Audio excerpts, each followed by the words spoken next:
வணக்கம். முக்கிய செய்திகள்.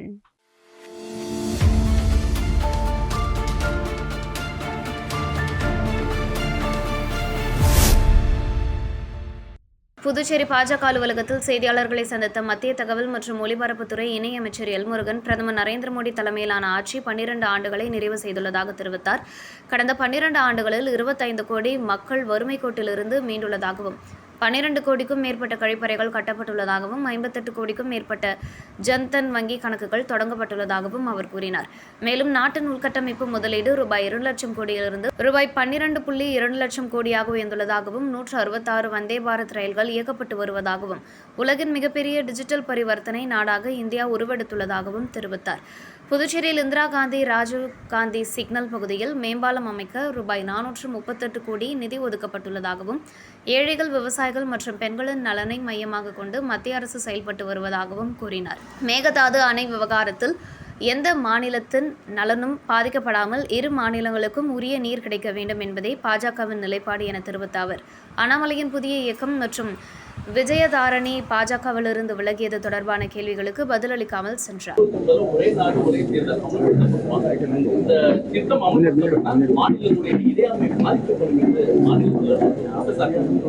ஏற்கனவே ஒரே நேரங்களில் சட்டமன்றத்திற்கும் பாராளுமன்றத்திற்கும் ஒரே நேரத்தில் தேர்தல் நடந்திருக்கிறது, வரலாறு இருக்கிறது. 90களுக்கு முன்னாடி எல்லாம் நீங்கள் பார்த்தீங்கன்னா சட்டமன்றத்துக்கு பாராளுமன்றத்துக்கு ஒரே நேரத்தில் தான் தேர்தல் நடந்திருக்கிறது. இது ஒரே நேரத்தில் தேர்தல் நடப்பதன் மூலம் மேன் பவர், மணி, பணம், செலவு இது எல்லாமே மிச்சப்படுத்தப்படும் என்பது. அது இல்லாமல் அரசாங்கத்தினுடைய அந்த ப்ரொடக்டிவ் டைம் நம்ம இன்னும் அதிகமாக செலவு பண்ண முடியும். அதனால் அரசாங்கம் அது சரியான நேரத்தில் அதுக்கான நடவடிக்கை. காவேரி குறித்து மேகதாதுல அணை கட்டுறது கர்நாடக அரசு ரொம்ப தீவிரமாக இருக்காங்க. தமிழக அரசு மேல்முறையீட்டு மனுவும் உச்சநீதிமன்றம் இந்த முடிவு மத்திய அரசு மேலாண்மை வாரியத்துக்கு தான் இருக்கு. முடிவு எடுக்க போறாங்க. பாஜகவோட நிலைப்பாடு என்ன? அண்ணா, இன்னைக்கு என்னுடைய ப்ரெஸ் மீட்டை பொறுத்தளவுக்கு 12 ஆண்டு சாதனைகளை மக்கள் மத்தியில் உங்கள் மூலியமாக கொண்டு போக வேண்டும் என்பது தான் என்னுடைய ப்ரெஸ் மீட்டினுடைய ஒரே மிக முக்கியமான நோக்கம்.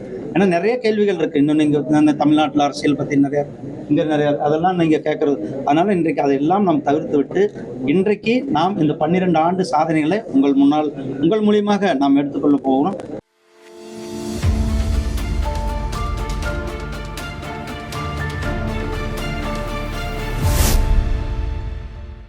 புதுச்சேரி சைபர் கிரைம் காவல்துறையினர் பொதுமக்கள் தொலைத்த சுமார் 240 செல்போன்களை கண்டறிந்து அவற்றின் உரிமையாளர்களிடம் ஒப்படைத்தனர். இதில் 163 செல்போன்கள் புதுச்சேரியை சேர்ந்தவர்களுக்குரியவை, மீதமுள்ளவை தமிழ்நாடு, ஆந்திர பிரதேசம், கர்நாடகா மற்றும் பீகார் மாநிலங்களை சேர்ந்தவர்களுக்கு சொந்தமானவை. செல்போன்களை முதுநிலை காவல் கண்காணிப்பாளர் சைபர் கிரைம் ராகவ் வழங்கினார். CIR போர்ட்டல் மூலம் செல்போன்கள் மீட்டெடுப்பதில் புதுச்சேரி சைபர் கிரைம் காவல் நிலையம் முதலிடத்தை பெற்றுள்ளதாகவும் அவர் தெரிவித்தார். மேலும் செல்போன்கள் காணாமல் போனாலோ அல்லது திருடப்பட்டாலோ உடனடியாக காவல் நிலையம் அல்லது சைபர் கிரைம் காவல் நிலையத்தில் புகார் அளிக்க வேண்டும் என பொதுமக்களுக்கு அறிவுறுத்தப்பட்டது.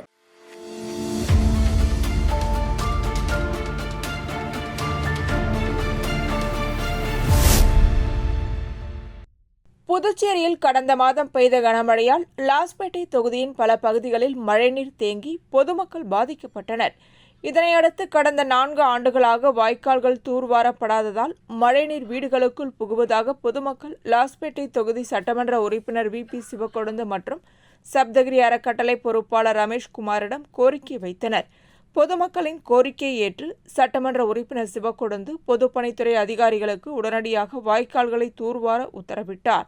அதன்படி ஜீவானந்தபுரம் பகுதியில் JCB இயந்திரம் மூலம் வாய்க்கால் தூர்வாரும் பணி தொடங்கப்பட்டது. இப்பணியை சட்டமன்ற உறுப்பினர் சிவக்கொழுந்து மற்றும் சப்தகிரி அறக்கட்டளை பொறுப்பாளர் ரமேஷ்குமார் ஆகியோர் தொடங்கி வைத்து ஆய்வு மேற்கொண்டனர். மேலும் வாய்க்காலை முழுமையாக தூர்வாரி சீரமைக்க அதிகாரிகளுக்கு அறிவுறுத்தினார். நிகழ்வில் NR காங்கிரஸ் கட்சி நிர்வாகிகள், ஜீவானந்தபுரம் பகுதி பிரதிநிதிகள் மற்றும் சப்தகிரி அறக்கட்டளை நிர்வாகிகள் உள்ளிட்டோர் கலந்து கொண்டனர்.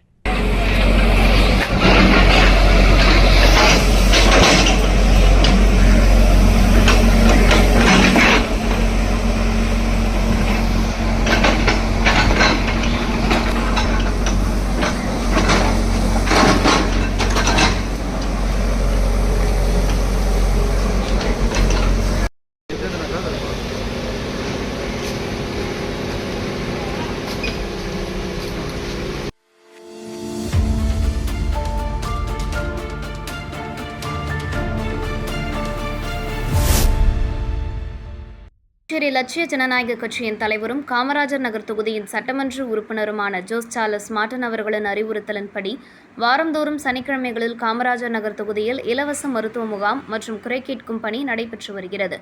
அதேபோல் காமராஜர் நகர் தொகுதியில் உள்ள அண்ணாமலை நகர், ஆர்வி நகர், மொட்டைத்தோப்பு, அதன் சுற்றியுள்ள பகுதிகளுக்கு மருத்துவ முகாம் நடைபெற்றது. இதில் திரளான முதியோர், மகளிர் மற்றும் குழந்தைகள் கலந்து கொண்டு நீரிழிவு பரிசோதனை மற்றும் பிபி பரிசோதனை மற்றும் பிசியோதெரபி இலவச மருத்துவ ஆலோசனை பெற்றனர். நிகழ்ச்சியில் லட்சிய ஜனநாயக கட்சியின் பொதுச் செயலாளர் வழக்கறிஞர் பிரபாகரன், செயலாளர் ரவி ராஜாராம், தொகுதி தலைவர் கோகுலக்கண்ணன், ரெயின்போ நகர் பொருளாளர் NR சுரேஷ், பூத் தலைவர் சரவணன் மற்றும் காமராஜர் நகர் தொகுதி கார்த்திகேயன் ஆகியோர் கலந்து கொண்டனர்.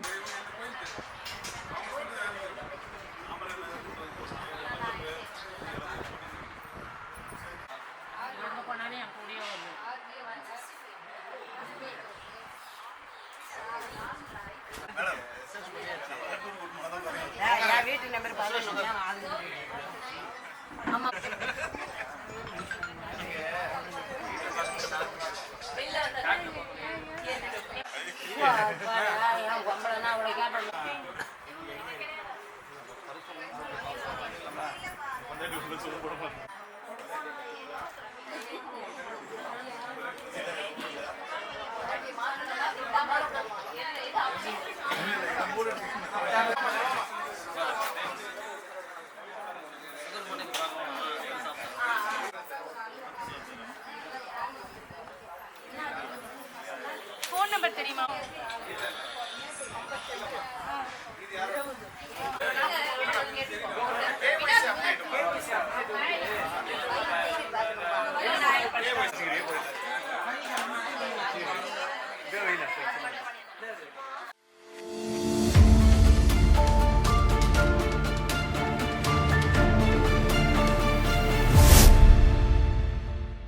இந்திய கம்யூனிஸ்ட் கட்சியின் புதுச்சேரி மாநில குழு கூட்டத்தில் புதுச்சேரி அரசியல் குறித்து விவாதிக்கப்பட்டது. இக்கூட்டம் எல்லை சிவக்குமார் தலைமையில் நடைபெற்றது. தேசிய குழு முடிவுகள் மற்றும் இன்றைய அரசியல் நிலை குறித்து தேசிய செயலாளர் ஆனி ராஜா, சட்டசபை தேர்தல் குறித்து மாநில செயலாளர் சலீம் ஆகியோர் பேசினர். கூட்டத்தில் தேசிய குழு உறுப்பினர் தினேஷ் பொன்னையா, நிர்வாக குழு உறுப்பினர்கள் நாரா கலைநாதன், சுப்பையா, அந்தோணி, ரவி, எழிலன், ஜீவானந்தம், மாநில குழு உறுப்பினர்கள் ஹேமலதா, தசரதா, ஜீவானந்தம், துரைசெல்வம், பெருமாள், மூர்த்தி, ரவிச்சந்திரன், ஆறுமுகம் ஆகியோர் கலந்து கொண்டனர். கூட்டத்தில் போலி மருந்து வழக்கில் அனைவரையும் கைது செய்ய வேண்டும், ஹிந்தி மொழி திணிப்பை கைவிட்டு மாநில கல்வி வாரியம் செயல்படுத்த வேண்டும் என வலியுறுத்தப்பட்டது. மேலும் திமுக மாநில அமைப்பாளர் சிவா மற்றும் காங்கிரஸ் தலைவர் வைத்திலிங்கம் ஆகியோர் முதல்வர் கனவுகளுடன் மேற்கொண்ட அதிகார போட்டி அணுகுமுறைதான் இந்தியா கூட்டணி புதுச்சேரியில் தோல்விக்கு வழிவகுத்தது. மீண்டும் ஆட்சி பொறுப்பை ஏற்றுள்ள NR காங்கிரஸ் பாஜக கூட்டணி அரசின் மக்கள் விரோத கொள்கைகளை எதிர்த்து இடதுசாரி கட்சிகள் தொடர்ச்சியாக மக்கள் நல போராட்டங்களை நடத்துவது என தீர்மானம் நிறைவேற்றப்பட்டது.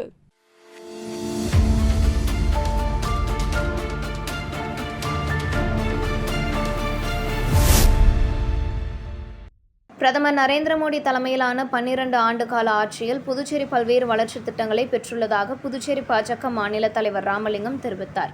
புதுச்சேரி விமான நிலைய விரிவாக்கத்திற்கு ரூபாய் 425 கோடி, ரயில் நிலைய மேம்பாட்டிற்கு ரூபாய் 92 கோடி, இந்திரா காந்தி, ராஜீவ்காந்தி சிலை 100 அடி சாலை மேம்பாலத்திற்கு ரூபாய் 436 கோடி ஒதுக்கப்பட்டுள்ளதாக அவர் கூறினார். மேலும் காரைக்காலில் ரூபாய் 491 கோடி மதிப்பில் ஜிப்மர் வளாகம், ஆயுஷ்மான் பாரத் திட்டத்தின் கீழ் 5.10 லட்சத்திற்கும் மேற்பட்ட பயனாளிகள், பிரதம மந்திரி ஆவாஸ் யோஜனா திட்டத்தில் 11,226 வீடுகள், ஸ்மார்ட் சிட்டி திட்டத்தில் ரூபாய் 919.51 கோடி மதிப்பிலான 678 திட்டங்கள் செயல்படுத்தப்பட்டுள்ளதாக தெரிவித்தார். கரசூர் மற்றும் தட்டாஞ்சாவடி பகுதிகளில் சிறப்பு பொருளாதார மண்டலங்கள் அமைக்க நடவடிக்கைகள் நடைபெற்று வருவதாகவும், இதன் மூலம் ரூபாய் 20,000 கோடி முதலீடு ஈர்க்கப்பட்டு 10,000க்கும் மேற்பட்ட புதிய வேலைவாய்ப்புகள் உருவாகும் வாய்ப்புள்ளதாகவும் ராமலிங்கம் கூறினார். பிரதம மந்திரி ஜன்தன் யோஜனா மூலம் 80 கோடிக்கும் மேற்பட்ட வங்கி கணக்குகள் திறக்கப்பட்டுள்ளன. இந்த 10 ஆண்டுகளிலே டைரக்ட் பெனிஃபிட் டிரான்ஸ்ஃபர் DBT மூலம் மானியங்கள் மற்றும் நலத்திட்ட உதவிகள் நேரடியாக மக்களின் வங்கி கணக்குகளுக்கு பாரத பிரதமர் நரேந்திர மோடி வந்த பிறகுதான் அதை செயலாக்கப்பட்டிருக்கின்றன. அது மட்டும் இல்லாத பிரதம மந்திரியுடைய கரீப் கல்யாண் அன்ன யோஜனா மூலம் கோடிக்கணக்கான மக்களுக்கு இலவச உணவு தானியம், அதுவும் கொரோனா காலத்தில் வர எல்லா நாட்டிலும் இந்த கோரக்கிழங்கு அதை இதெல்லாம் சாப்பிட்டு உயிர் வாழ்ந்தாங்க. ஆனால் இவ்வளவு பெரிய ஜனநாயக நாட்டிலே ஏறக்குறைய 140 கோடி மக்களை வைத்துக் கொண்டு பசி இல்லாத இலவசமாக உணவு தானியங்களை கொடுத்தது உலக வரலாற்றிலே நம்மளுடைய நரேந்திர மோடி என்ற ஒப்பற்ற பிரதமர் ஆட்சி செய்யும் காலத்தில் தான் நம்ம இந்த செயல்பாடுகள்லாம் வந்தது. அது மட்டும் இல்ல, உலகின் மிகப்பெரிய மருத்துவ காப்பீடு திட்டமான ஆயுஷ்மான் பாரதின் மூலம் 60 கோடிக்கும் மேற்பட்ட மக்கள் பயனடைந்துள்ளனர். தகுதியான குடும்பங்களுக்கு ஆண்டுக்கு 5 லட்சம் வரை மருத்துவ காப்பீடு வழங்கப்படுகிறது.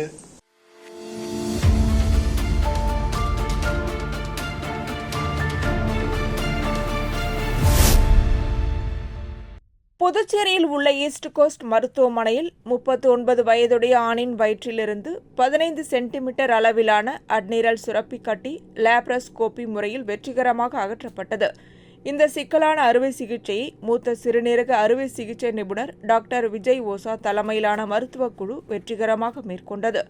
அறுவை சிகிச்சைக்கு பின்னர் அவர் நலமுடன் குணமடைந்து வருகிறார். பெரிய அளவிலான அட்னிரல் கட்டிகளை துளை அறுவை சிகிச்சை முறையில் அகற்றுவது மிகவும் சவாலானதாக கருதப்படும் நிலையில் இந்த வெற்றி மருத்துவக் குழுவின் திறமையையும் மருத்துவமனையின் நவீன வசதிகளையும் வெளிப்படுத்துவதாக மருத்துவமனை நிர்வாகம் தெரிவித்துள்ளது. மேலும் ரோபோ அறுவை சிகிச்சை மற்றும் நவீன லேசர் என்டோ நியூரலஜி வசதிகளும் மருத்துவமனையில் அறிமுகப்படுத்தப்பட்டுள்ளதாக நிர்வாகம் தெரிவித்துள்ளது.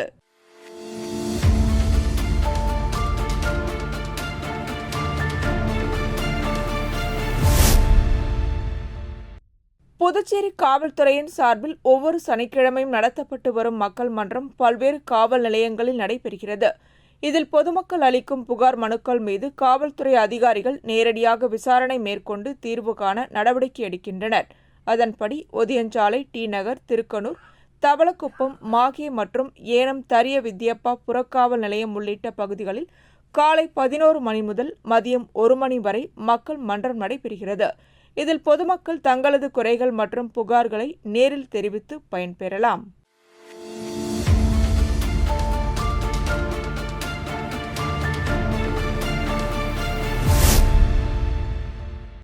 புதுச்சேரியில் நடைமுறையில் உள்ள பிரெஞ்சு மொழியை பாதிக்கும் வகையில் மும்மொழி கொள்கை என்ற பெயரில் ஹிந்தி திணிப்பு முயற்சியை ஒன்றிய அரசு கைவிட வேண்டும் என்றும், பெட்ரோல், டீசல் மற்றும் சமையல் எரிவாயு சிலிண்டர் விலை உயர்வை கட்டுப்படுத்த வேண்டும் என்றும் வலியுறுத்தி விடுதலை சிறுத்தைகள் கட்சி சார்பில் வில்லியனூர் தொகுதி முழுவதும் பிரச்சார பயணம் நடைபெற்றது. மாவட்ட செயலாளர் தமிழரசன் தலைமையில் நடைபெற்ற இப்பிரச்சாரத்தில் மாநில மற்றும் மாவட்ட நிர்வாகிகள், கட்சி தொண்டர்கள் உள்ளிட்ட 100க்கும் மேற்பட்டோர் பங்கேற்றனர். பிரச்சாரத்தின் போது மும்மொழி கொள்கைக்கு எதிராகவும், அத்தியாவசிய பொருட்கள் மற்றும் எரிபொருட்களின் விலை உயர்வை கட்டுப்படுத்த வேண்டும் என்றும் வலியுறுத்தி பொதுமக்களிடம் துண்டு பிரசுரங்கள் வழங்கப்பட்டன. இந்த பரப்புரை இயக்கத்தை நடத்தி வருகிறோம். அதன் ஒரு பகுதியை கௌரவப்படுத்திட்டு வந்தோம். அதுக்கப்புறமா பார்த்தோன்னா ஒவ்வொரு ஸ்கூல்லுமே ரிசல்ட்டை 90 விழுக்காடுக்கு மேலே கொடுக்க சொல்லி ஒரு அபிஷியல் இங்கே பார்த்தீங்கன்னா தினந்தோறும் ஒவ்வொரு நாளும் ஏறினே இருக்குது. அது வெறும் பெட்ரோல் டீசல் விலையோட அந்த பிரச்சனை முடியுதுன்னு பார்த்தீங்கன்னா, ஆனால் அது 33 தொடர்ந்து இந்த போராட்டத்தை கொண்டு வர வேண்டும் என்ற திட்டத்தோடு அவர்களும் செயல்பட்டார்கள்.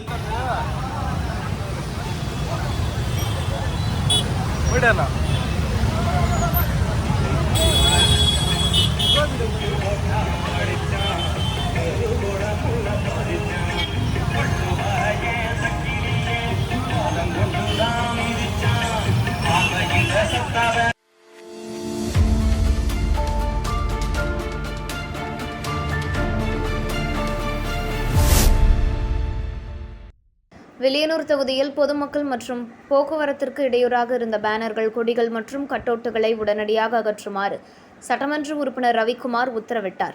பொதுமக்களின் கோரிக்கையை ஏற்று சாலைகளில் வைக்கப்படும் பேனர்கள் மற்றும் கட்டவுட்டுகள் வாகன ஓட்டிகள் மற்றும் பொதுமக்களுக்கு சிரமத்தை ஏற்படுத்துவதாக அவர் தெரிவித்தார். பொதுநலன் மற்றும் போக்குவரத்து பாதுகாப்பை கருத்தில் கொண்டு அவற்றை அகற்ற நடவடிக்கை எடுக்குமாறு தனது ஆதரவாளர்களிடம் வலியுறுத்தினார். இதையடுத்து வில்லியனூர் 4 மாட வீதி உள்ளிட்ட பல்வேறு பகுதிகளில் இடையூறாக இருந்த பேனர்கள், கொடிகள் மற்றும் கட்டவுட்டுகள் உடனடியாக அகற்றப்பட்டன. சட்டமன்ற உறுப்பினர் ரவிக்குமார் இணைந்த நடவடிக்கைக்கு அப்பகுதி மக்கள் பாராட்டு தெரிவித்து நன்றி தெரிவித்தனர்.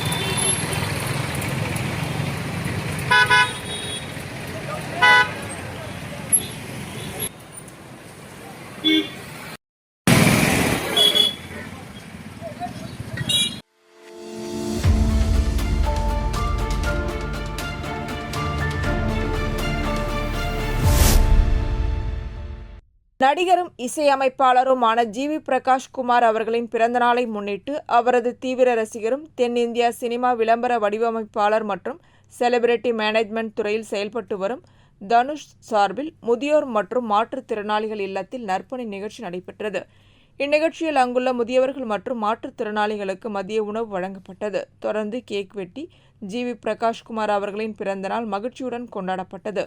இதுகுறித்து தனுஷ் கூறுகையில், நான் ஜிவி பிரகாஷ் குமார் அவர்களின் ரசிகன். அண்ணன் ஜிவி பிரகாஷ் குமார் அவர்கள் தொடர்ந்து வெற்றி படங்களை வழங்கி பல விருதுகளை பெற்று மேலும் பல ஹிட் இசை படைப்புகளை உருவாக்க வேண்டும் என்று மனமாற வாழ்த்துகிறேன் என்றார். இந்த நற்பணி நிகழ்ச்சியில் தனுஷ், அவரது நண்பர்கள் பாண்டி மெட்ராஸ், PRT, சஞ்சய் மற்றும் தினேஷ் உள்ளிட்டோர் கலந்து கொண்டு நிகழ்ச்சியை சிறப்பித்தனர்.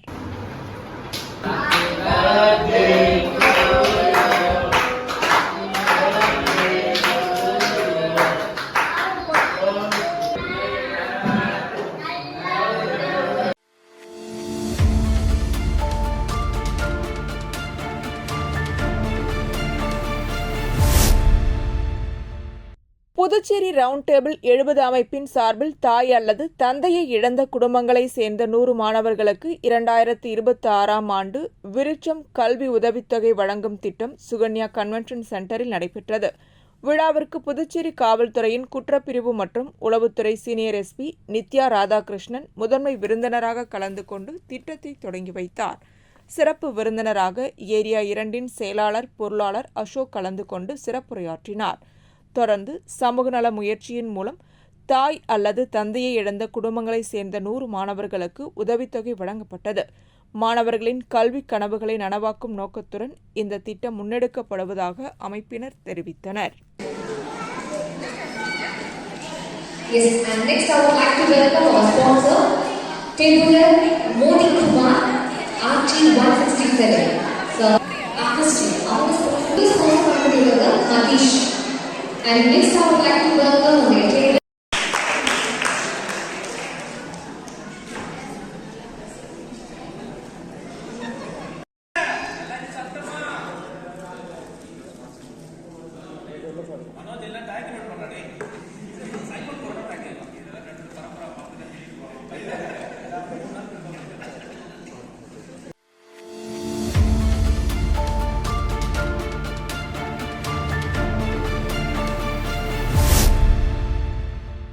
வடமட்டம் பகுதியில் உள்ள நீர்மூழ்கி மோட்டார் பழுதடைந்ததால் கடந்த 2 நாட்களாக பாசனத்திற்கான தண்ணீர் வராமல் விவசாய பணிகள் பாதிக்கப்பட்டதாக பொதுமக்கள் மற்றும் விவசாயிகள் புகார் தெரிவித்தனர்.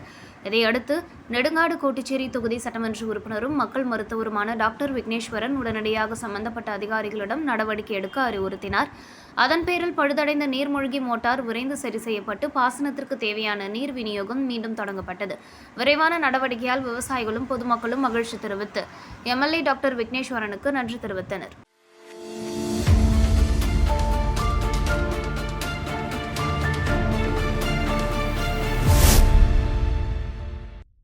முருங்கப்பாக்கம் வெள்ளியனூர் சாலையில் அமைந்துள்ள பழமை வாய்ந்த ஸ்ரீ சர்க்குரு மகான் வண்ணார பரதேஸ்வரர் சித்தர் ஆலயத்தில் தேய்பிறை பிரதோஷத்தை முன்னிட்டு சிறப்பு பூஜைகள் நடைபெற்றன. விழாவை ஒட்டி மஞ்சள் பொடி, அபிஷேக பொடி, அரிசி மாவு, பால், தயிர், இளநீர், சந்தனம் உள்ளிட்ட பல்வேறு திரவியங்களால் அபிஷேகம் செய்யப்பட்டு கலசாபிஷேகமும் நடத்தப்பட்டது. தொடர்ந்து நந்தி மற்றும் மூலவருக்கு சிறப்பு அலங்காரம் செய்யப்பட்டு மகா தீபாராதனை காண்பிக்கப்பட்டது. இதில் சுற்றுவட்டார பகுதிகளைச் சேர்ந்த திரளான பக்தர்கள் கலந்து கொண்டு சுவாமி தரிசனம் செய்தனர். பின்னர் பக்தர்கள் அனைவருக்கும் அன்னதானம் வழங்கப்பட்டது. விழா ஏற்பாடுகளை ஆலய நிர்வாக அதிகாரி பர்குணம் மற்றும் அர்ச்சகர் முத்து மற்றும் உபயதாரர்கள் செய்திருந்தனர்.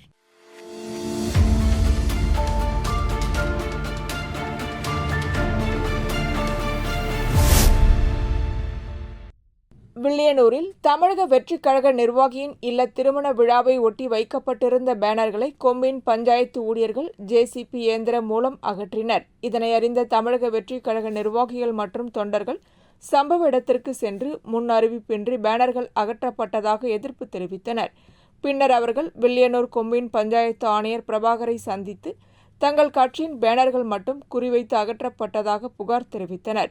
இதற்கு விளக்கமளித்த ஆணையர், நீதிமன்ற உத்தரவு மற்றும் மாவட்ட ஆட்சியரின் அறிவுறுத்தலின்படியே பேனர்கள் அகற்றப்பட்டதாகவும் இதில் அரசியல் காழ்ப்புணர்ச்சி எதுவும் இல்லை என்றும் தெரிவித்தார். மேலும் நீதிமன்ற உத்தரவின்படி பேனர் தடை சட்டம் கடுமையாக அமல்படுத்தப்படும் என்றும் காட்சி மற்றும் விளம்பர பேனர்கள் தொடர்ந்து அகற்றப்படும் என்றும் உறுதியளித்ததை அடுத்து தாவைக்கா நிர்வாகிகள் கலைந்து சென்றனர். நீதிமன்ற உத்தரவின் அடிப்படையில் பேனர் தடை சட்டம் தற்போது அமலில் உள்ளது என்பது குறிப்பிடத்தக்கது. 3:49 4:30 மணிக்கு வந்து கலெக்டர்கிட்ட மீட்டிங், இது சம்மந்தமாக தான், அது ரோட் சேஃப்டி என்எக்ஸில் சம்மந்தமாக மீட்டிங். 4:30 மணிக்கு போகும்போது கரெக்டாக 3:49க்கு கலெக்டர் லைன் வந்து, சார் கமிஷனர் உங்களை பற்றி ரொம்ப பெருமையாக பேசுகிறேன், எனக்கு ஒன்றும் புதுசு சார் இல்லை சார், நான் வந்து பார்க்குறேன் தமிழ் ஹிந்து பேப்பர் எடுத்து பாருங்கள், நீங்கள் தான் பேனர்லாம் பயங்கரம் வச்சுருக்காங்கன்ட்டு பயங்கரமாக நியூஸ் போட்டிருக்காங்க, இது என்ன தான் நீங்கள் வேலை பார்க்குறீங்க நீங்கள் அப்படின்னு கேட்டார். சார் நம்ம அதை போஸ்ட் பண்ணோம், அதில் இப்போ சுப்ரீம் கோர்ட் ஆர்டர் ஒன்று என்ன சொன்னேன், போன மீட்டிங் நான் என்ன சொன்னேன், சுப்ரீம் கோர்ட் ஆர்டர் என்ன சொல்லியிருக்கேன், இது 30 நாள் எல்லாத்தையும் ரிமூவ் பண்ணிட்டு எனக்கு கம்ப்ளைண்ட்ஸ் ரிப்போர்ட் கொடுக்க சொல்லியிருக்கு.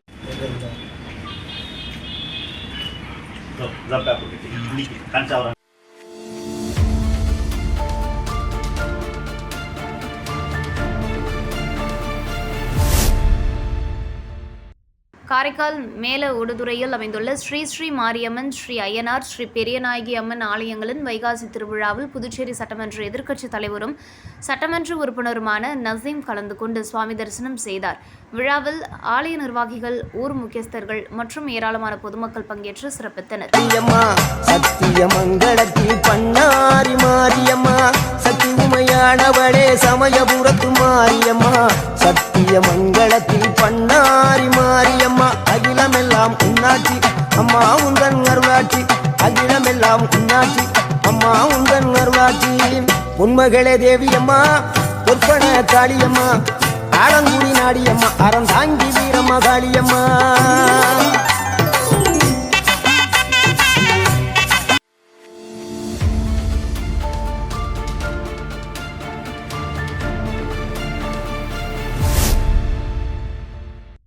வில்லியனூர் தொகுதிக்குட்பட்ட வி. மணவெளி திருவேணி நகரில் அமைந்துள்ள ஸ்ரீ திருப்புர சுந்தரி உடனுரை ஸ்ரீ திரிவேணீஸ்வரர் ஆலயத்தில் தேய்பிறை பிரதோஷ வழிபாடு சிறப்பாக நடைபெற்றது.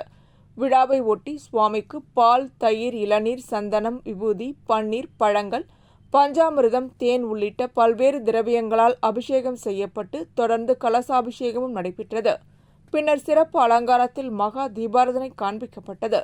மேலும் பிரதோஷ விழாவை முன்னிட்டு ஆலயத்தில் கோபூஜை நடத்தப்பட்டு பசு மற்றும் கன்றுகளுக்கு சிறப்பு பூஜைகள் செய்யப்பட்டன. தொடர்ந்து பிரதோஷ நாயகர் உட்பிரகாரம் வலம் வருதல் நிகழ்ச்சியும் நடைபெற்றது. இதில் பக்தர்கள் கலந்து கொண்டு சுவாமி தரிசனம் செய்ததுடன் அனைவருக்கும் அன்னதானம் வழங்கப்பட்டது. விழா ஏற்பாடுகளை அறங்காவல் குழுவினரும் திருவேணி நகர் பக்தர்களும் செய்திருந்தனர்.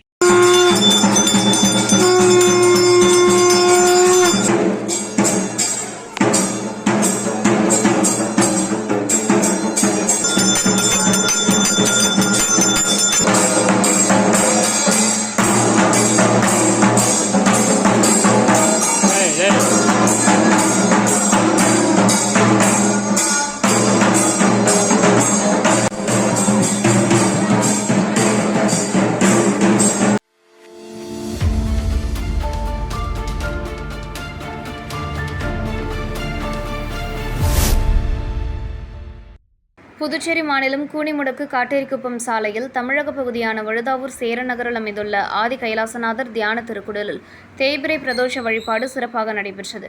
இதையொட்டி சுவாமிக்கு பால், தயிர், இளநீர், சந்தனம், விபூதி, பஞ்சாமிர்தம், பன்னீர் உள்ளிட்ட பல்வேறு திரவியங்களால் அபிஷேகம் செய்யப்பட்டது. தொடர்ந்து உலக நன்மை வேண்டி நடைபெற்ற கூட்டு வழிபாட்டில் திரளான பக்தர்கள் கலந்து கொண்டனர். பின்னர் சுவாமிக்கு சிறப்பு பூஜைகள் நடத்தப்பட்டு மகா தீபாராதனை காண்பிக்கப்பட்டது. இதில் ஏராளமான பக்தர்கள் பங்கேற்று சுவாமி தரிசனம் செய்தனர். தொடர்ந்து அனைவருக்கும் அன்னதானம் வழங்கப்பட்டது. மேலும் சிவலிங்கம் சுவாமிக்கு எதிரில் நந்திக்கு பதிலாக அமைக்கப்பட்டுள்ள பீடத்தில் பக்தர்கள் அமர்ந்து தியானம் மேற்கொண்டு இறையருளை பெற்றனர். பிரதோஷ வழிபாட்டிற்கான ஏற்பாடுகளை ஆதி கைலாசநாதர் தியான திருக்குடல் நிர்வாகிகள் சிறப்பாக செய்திருந்தனர்.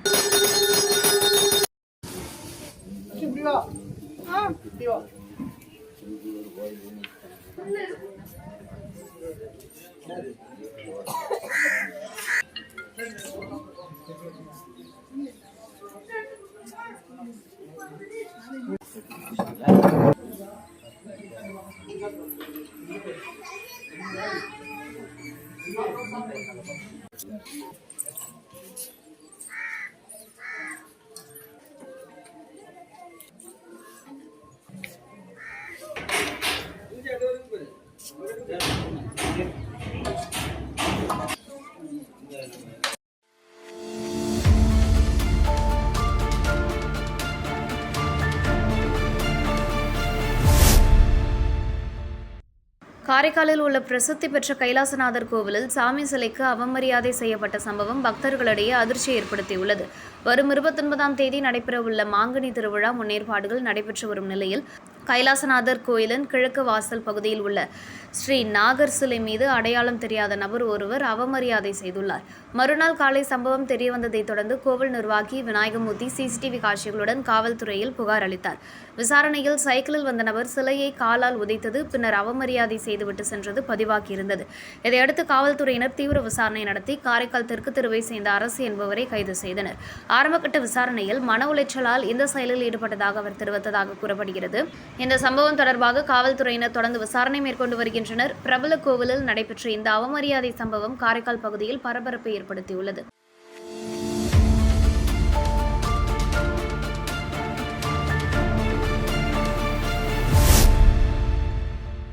புதுச்சேரி லட்சிய ஜனநாயக கட்சியின் தலைவர் மற்றும் காமராஜர் நகர் தொகுதி சட்டமன்ற உறுப்பினர் ஜோஸ் சார்லஸ் மார்ட்டின் அவர்களின் அறிவுறுத்தலின்படி காமராஜர் நகர் தொகுதி மக்களின் தேவைகளை கருத்தில் கொண்டு பொது சேவைகள் மற்றும் பொது பிரச்சினைகளுக்கான உதவி தொலைபேசி எண் அறிவிக்கப்பட்டது. மேலும் சாதி சான்றிதழ், குடியிருப்பு சான்றிதழ் உள்ளிட்ட பல்வேறு அரசாங்க சேவைகள் மற்றும் ஆலோசனைகளை பெற பொதுமக்கள் தொடர்பு கொள்ளும் வகையில் அந்த உதவி எண் தொடர்பான அறிவிப்பு காமராஜர் நகர் தொகுதிக்குட்பட்ட ரெயின்போ நகர், அண்ணாமலை நகர், மொட்டைத்தோப்பு மற்றும் கவிக்குயில் நகர் பகுதிகளில் ஒட்டப்பட்டது. இந்த நிகழ்ச்சியில் லட்சிய ஜனநாயக கட்சியின் பொதுச் செயலாளர் பிரபாகரன், செயலாளர் ரவி, ராஜாராம், தொகுதி தலைவர் கோகுல் கண்ணன், ரெயின்போ நகர் பொறுப்பாளர் NR சுரேஷ், இளைஞரணி துணைத் தலைவர் ஜாகிர் ஹுசேன், பூத் பொறுப்பாளர் சரவணன் மற்றும் காமராஜர் நகர் தொகுதி நிர்வாகி கார்த்திகேயன் உள்ளிட்டோர் கலந்து கொண்டனர். இத்துடன் செய்திகள் நிறைவடைகின்றன. வணக்கம்.